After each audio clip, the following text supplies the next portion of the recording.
26 जनवरी की सबको बहुत बहुत बधाई, शुभकामनाएं। आज मैं एक देशभक्ति गीत गा रही हूँ। अगर आप लोगों को अच्छा लगे तो लाइक, शेयर, सब्सक्राइब जरूर करें। हो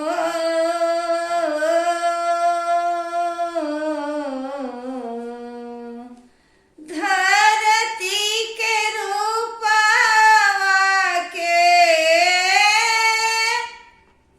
धरती के रूपवा के 16 सिंगार हो। सोना के चिड़ैया होंगे देशवा हमार हो। सोना के चिड़ैया होंगे देशवा हमार हो।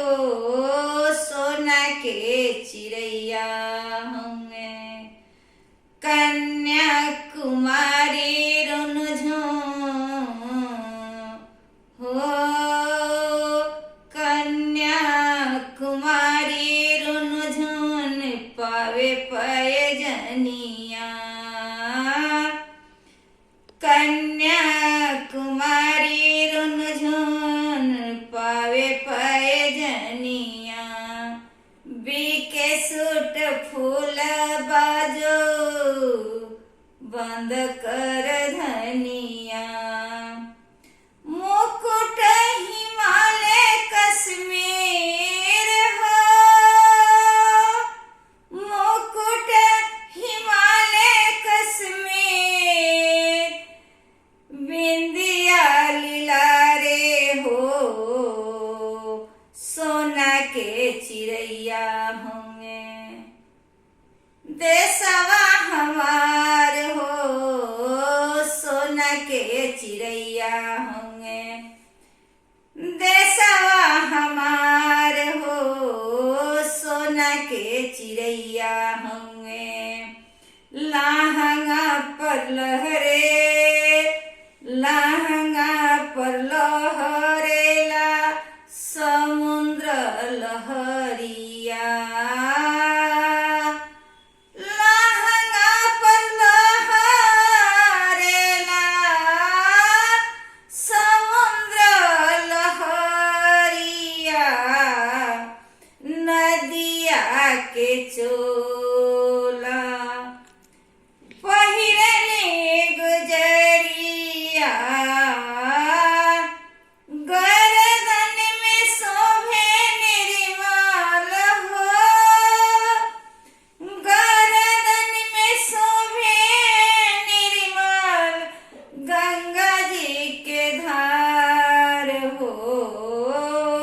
सोना के चिड़ैया होंगे देशवा हमार हो।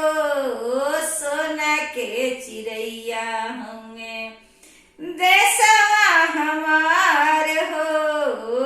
सोना के चिड़ैया होंगे खेत खरिहानवा में से जिया डसावेली हो। खेत खरिहान, खेत खरिहानवा में से जिया डसावेली। वन बगीचा में झुलुआ लगावेली। वन बगीचा में झुलुआ लगावेली। उड़ेली आकाशवा में हो। उड़ेली आकाशवा में पंखवा पसार के। सोना के चिड़ैया होंगे देशवा हमार हो। सोना के चिड़ैया होंगे देशवा हमार हो। सोना के चिड़ैया होंगे सूरज के लाली माँ के सिंदूर लगावेली हो।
चिड़ैया हमें।